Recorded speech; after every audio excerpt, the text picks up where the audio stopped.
Estamos de volta com o último bloco do programa Direito da Gente. Hoje estamos falando sobre direito de vizinhança. Eu recebo aqui no estúdio o Dr. Pablo Rezende, que é advogado aqui na comarca de São João del Rei. Se você tem alguma dúvida sobre esse tema, entre em contato conosco pelo telefone 3372-3720 ou mande sua mensagem de texto ou WhatsApp para o número 9972-1640. Doutor Pablo, nós tivemos muitas participações. Eu já até peço desculpas antecipadas aos nossos telespectadores se a gente não conseguir responder todas. Mas teve um telespectador lá do Pio 12, que também não quis se identificar, mas eu já agradeço a participação. Muito obrigado também. Que ele está relatando o seguinte problema. Muita gente lá perto parece que está fazendo queimada de terreno, queima lixo ao invés de colocar o lixo para ser coletado. Nesses casos, o que acontece? Extrapola o direito de vizinhança, entra em direito ambiental? Como funciona isso, doutor? Olha, primeiramente, obrigado pela pergunta. Ele extrapola os direitos da vizinhança, mas não somente os direitos da vizinhança, mas também a questão do meio ambiente sadio também.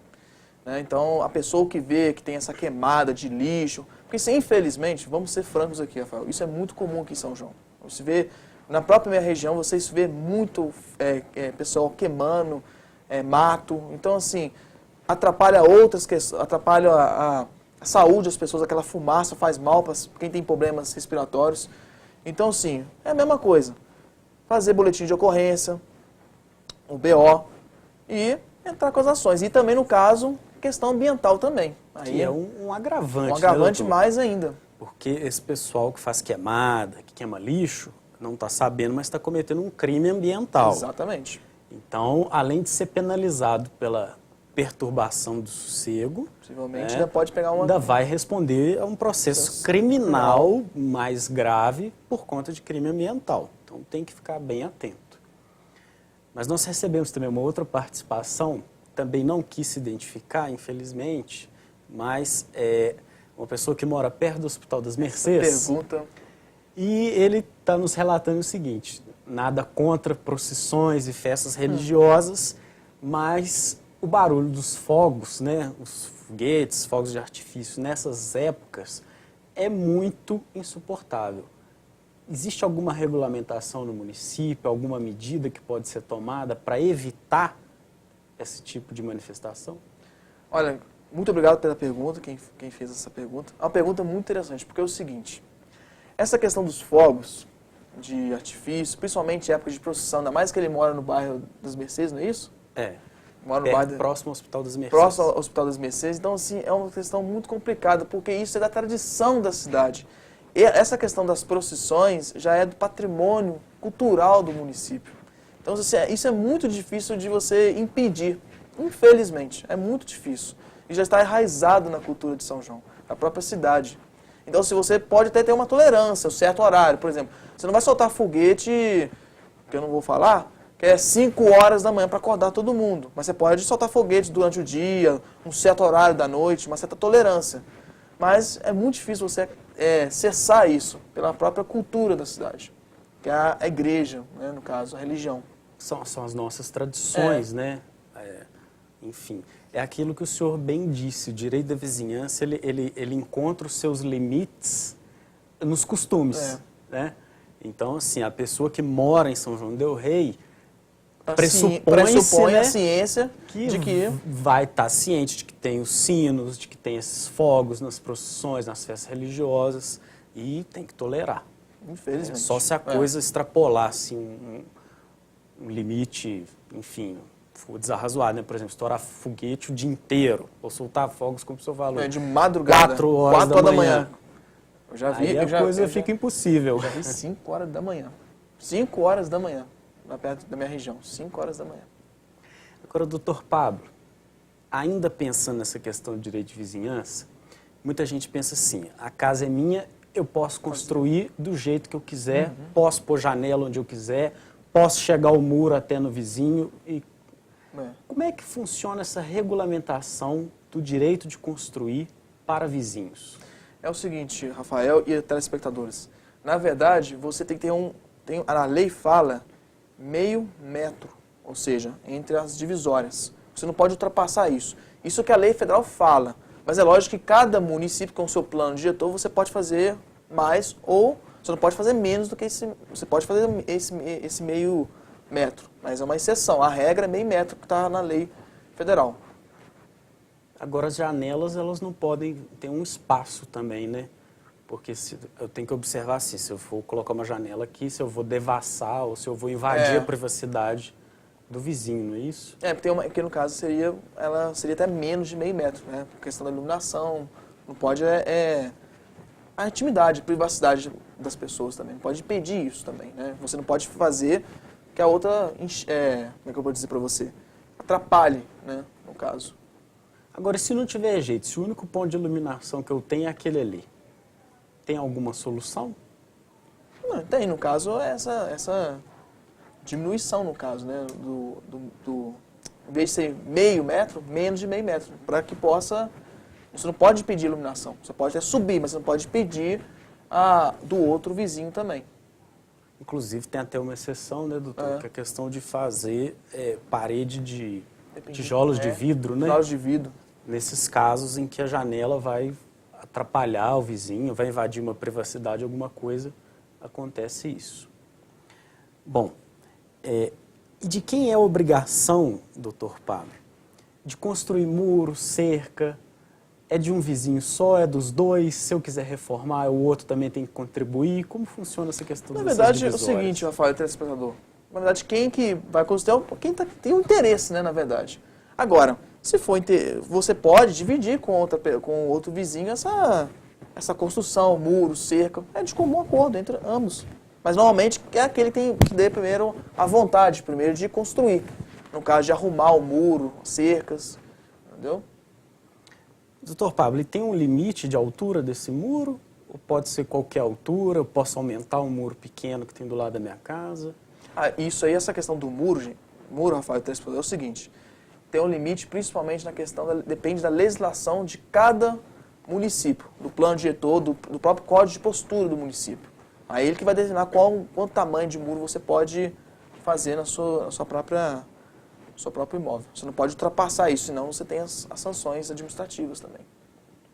É até bom a gente entrar nessa questão de sanções administrativas, porque, por exemplo, esses casos de bares, de gente que fecha a rua, inclusive foi até uma pergunta que a produção me passou aqui, que a telespectadora que também não se identificou, mas ela disse o seguinte, tem um bar na vizinhança dela e quase todo fim de semana, ou né, quase sempre, eles fecham a rua com mesas e cadeiras e carros de som e ninguém passa, ninguém vai, ninguém vem.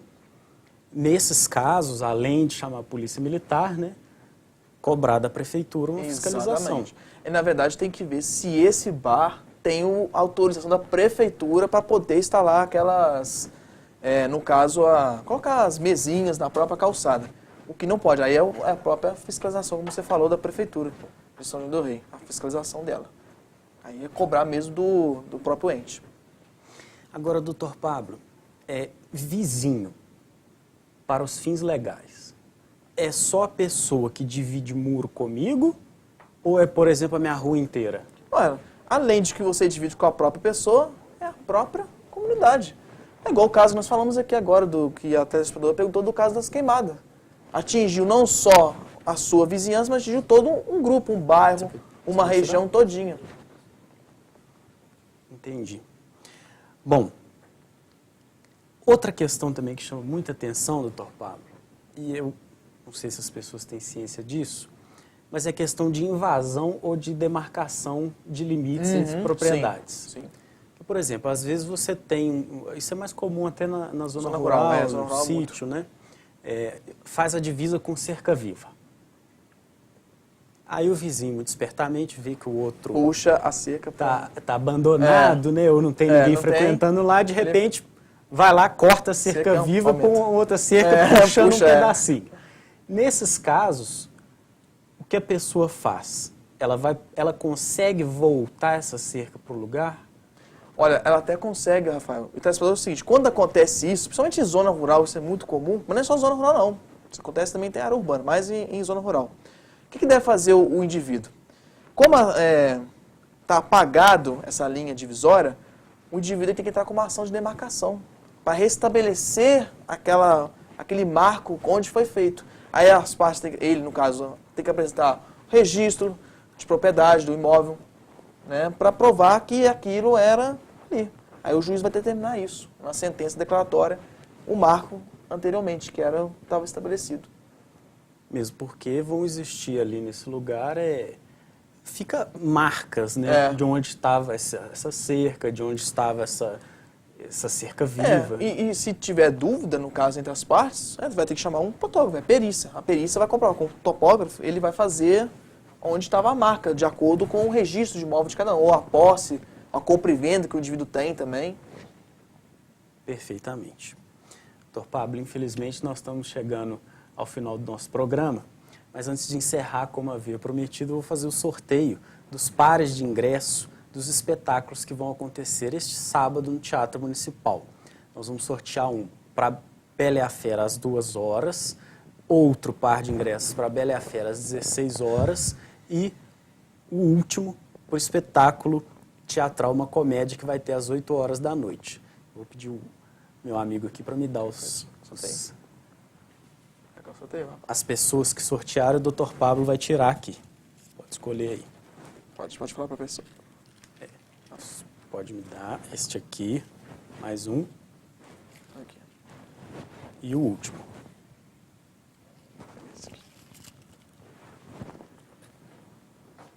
Bom, deixa eu ver aqui quem foi o Felizardo. Ó, o que ganhou o primeiro par de ingressos para um desses espetáculos é o Ivan Gabriel de Carvalho. Telefone final 8813. Ivan Gabriel de Carvalho, final do telefone 8813. Vamos ver mais um sortudo aqui que ganhou nessa nossa promoção. Eu adoro sortear as coisas aqui no programa. A outra sortuda foi a Jusceli Marques Carvalho. Telefone final 6707. Jusceli Marques Carvalho, final do telefone 6707. E por fim, vamos abrir aqui para ver, foi outro sortudo, é o Marcos Sacramento, final do telefone 1816. Marcos Sacramento 1816. Então, esses telespectadores, queridos telespectadores que ganharam aqui a promoção, só entrar em contato aqui com a TV pelo 3372-3720 para poder vir retirar o seu par de ingressos. Dr. Pablo, queria agradecer a participação do senhor aqui. Muito deixar obrigado, o espaço para o senhor deixar uma mensagem para os nossos telespectadores. Ô, Rafael, primeiramente, muito obrigado. Mais uma vez, muito obrigado, TV Campos de Minas, pela presença aqui minha hoje, mais uma vez, nessa casa. Eu tenho um carinho muito grande aqui. E gostaria de, Rafael, responder essas perguntas. Até deixei o cartão, o meu e-mail, para responder cada uma dessas perguntas a vocês, telespectadores. Para não ficar devendo aqui, porque eu sei que o programa é muito curto, mas não deixar. Quase sempre não dá para a gente responder tudo. Todas. Bom, se você perdeu alguma parte desse programa ou deseja revê-lo, ele é reprisado todas as quintas-feiras às 10h50 da manhã e às sextas-feiras às 10 da noite. Semana que vem a doutora Leidiane estará abrilhantando o nosso palco e na próxima eu retorno com mais um tema intrigante. Muito obrigado pela sua audiência e sua paciência. Até lá.